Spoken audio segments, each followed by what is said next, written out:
我個餅咧其實係天生嘅，隻柱係冇乜力同埋會容易彎嘅。由好細個開始都要靠輪椅去代步咯。出街嘅時候會見到唔同嘅途人會望啊，自己屈埋啦，然後喊啦。我中學嘅時候同幾個朋友一齊攝影啦。如果將佢可以變做自己嘅事業，亦都其實係一個幾好嘅一件事嚟嘅。爸爸同我講過啦，唔使驚自己做攝影幫唔到屋企，做你應該做嘅嘢就得㗎啦。無論點，屋企人都會支持你。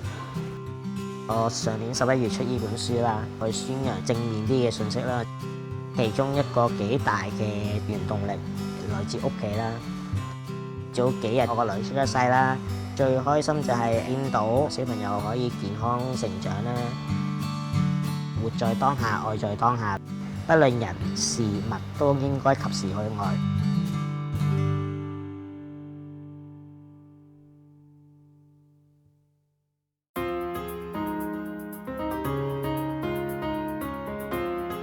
我係大腦麻痹嘅患者啦，細個喺媽咪個肚嗰度焗親咯，跟住搞到腦部缺氧，而家就需要坐輪椅代步咯。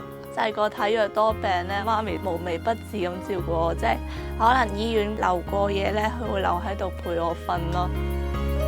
多謝校長提名我啦，多謝教過嘅老師咯，因為每一個老師都對我好好。小學嗰陣，老師提名我參加殘疾人士奧委會個硬地滾球錦標賽啦，一路開始展開我硬地滾球生涯。我未來嘅目標，希望分享我點樣去面對逆境啊，積極去看待人生。我個座右銘咧就係唔好睇自己冇嘅，要睇自己有嘅，唔好同人比較。如果唔係，你永遠都唔會滿足咯。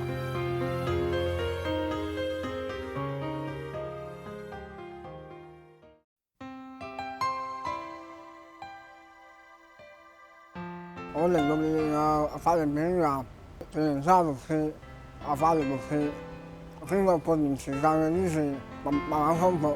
丙癌呢次係長期嘅，06年到而家，我丙癌發3次，胃癌，跟住個淋巴，我未復發之前咧，我生活無憂嘅，好開心嘅。1年我認識神，我返教會，我教會有個聚會係癌症嘅聚會，做成辛苦，又多謝教會朋友支持鼓勵，大家互相扶持。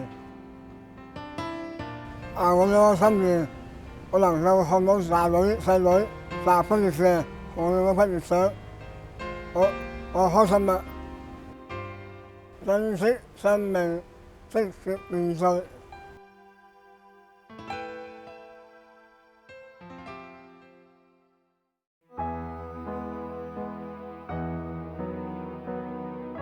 呢個病咧係我出世應該已經有㗎啦，係嗰個高度咧就停留喺3歲嗰個小朋友階段。好感激我媽媽就係佢將一半嘅時間係擺咗喺我度，佢知道我前面嘅路啊，其實好長好長。其實佢係俾咗好大嘅鼓勵我。咁每一朝咧，其實我都係行呢條路返學。咁同學仔好好啊，即係每一個會輪流咧，咁啊幫我拎書包上課室。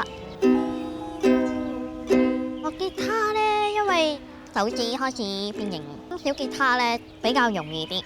個學樂器嗰個心咧可以放鬆好多啊。Bobby 係我2年前一個活動認識到佢，我喺佢身上，我覺得我自己其實好渺小。佢嗰個人生令我更加積極。路係雖然好彎曲，但係一定行過之後會平坦嘅。隨遇而安。知足常樂。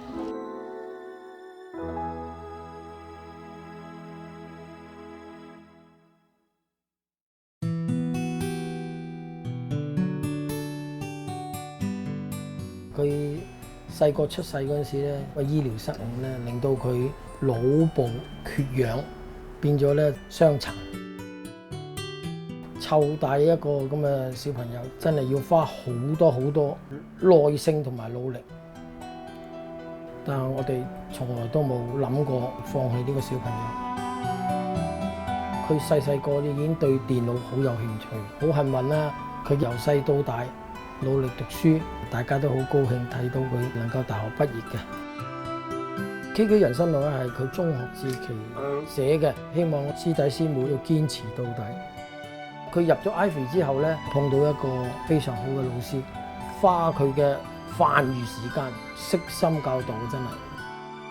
加油我父母發願，加油我堅持到有得我去。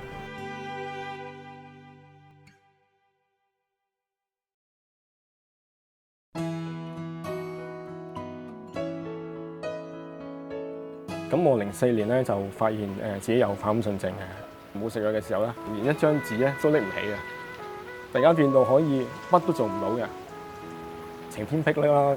我直頭唔願意出街啊，最後就決定加入咗香港反叛症會咯，咁就認識到一大班嘅同路人咯，可以即係令到屋企人又開心啲啊，自己又開心啲啊，咁樣。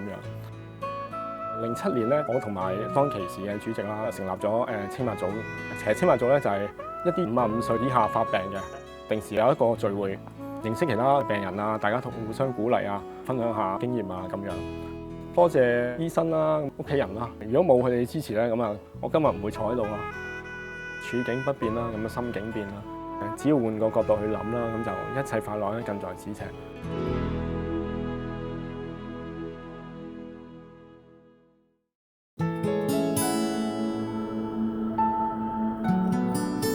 10歲到咧，我隻右牙視網膜脫落。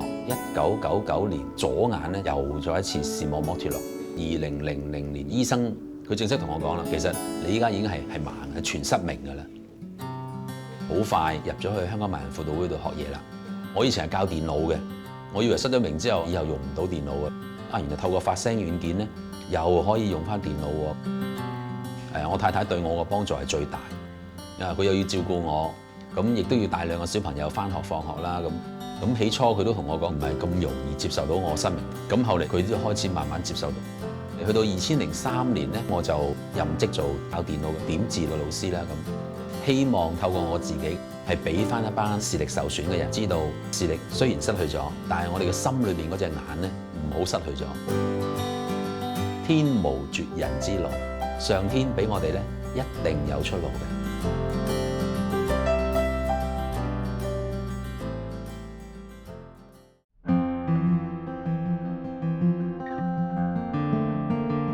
13歲嘅時候就發現患咗系統性紅斑狼瘡病咯，大約個幾月到啦，發現原來我個髖關節已經壞死咗，醫生就建議我做一個脊骨嘅手術，咁但係就個手術最終都唔係好得，要再坐返輪椅，即係突然間行唔到路嗰陣時都好難接受㗎。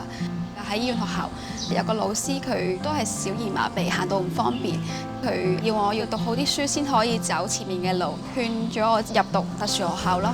咁一路就為住自己目標去進發咯。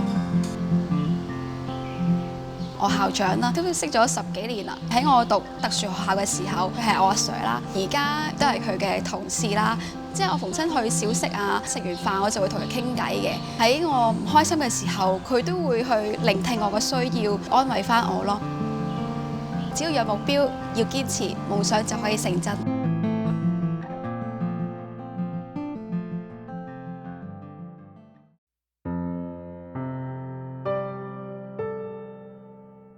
18歲嘅時候咧，脊髓入邊有個血管瘤，下半身咧活動能力就失去咗。咁自此之後就要坐輪椅生活啦。迎接咁突然嘅轉變咧，都令到自己好辛苦啦。未受傷之前係學校嘅田徑隊啦、足球隊啦。咁其實一受傷嗰一刻已經諗，傷殘人士都可以運動嘅喎，應該。經院有介紹之後，就去參加咗劍擊啦。我諗除咗係身體上邊強壯咗之外咧，心靈上邊都強壯咗好多。成日會幫輪椅劍擊隊咧出去宣揚傷殘人士運動啦，咁希望更加多傷殘人士咧接觸到運動啦，令到佢哋個身心會開朗啲啦。特別多謝係一定係屋企人啦，爸爸媽媽啦，多謝我老婆啦，陳玉莊啦。佢樂天嘅性格令到我睇好多嘢都係好有色彩啦。前方是絕路，希望在轉角。你只要轉個彎，其實係好豐富，有好多機會係等緊你。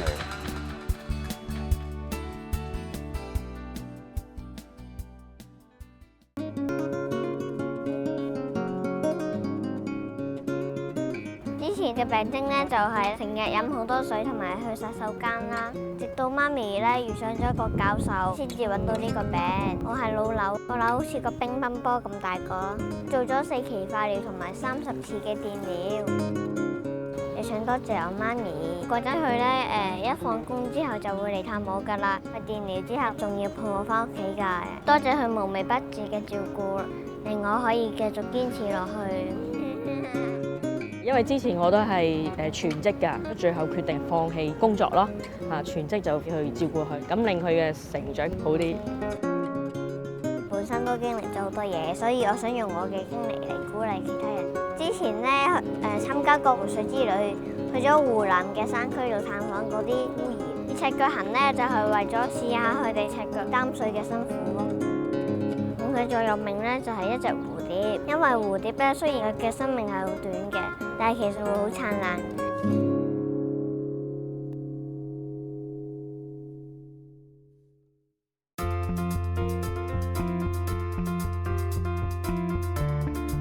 11、12歲咧就已經係診斷我係患咗遺傳性視網膜色素變性，經常會撞到啊、跌倒啊咁樣，暫時都冇辦法醫嘅。30歲視力已經係好嚴重咁樣影響我嘅生活。一個導盲犬嘅訓練學校同我嘅導盲犬 Diana 咧係一齊接受咗4個星期嘅訓練。最初同我太太講，佢咧就係非常之保留。我同佢解釋導盲犬咧係有智慧嘅，而家大家都相處得十分之好。2011年咧就係我哋正式成立咗導盲犬協會啦，爭取香港引入導盲犬咧係前後都有成10年以上嘅時間。我哋嘅視障朋友幾時先至有咁嘅一種選擇呢？有障無礙，活得精彩。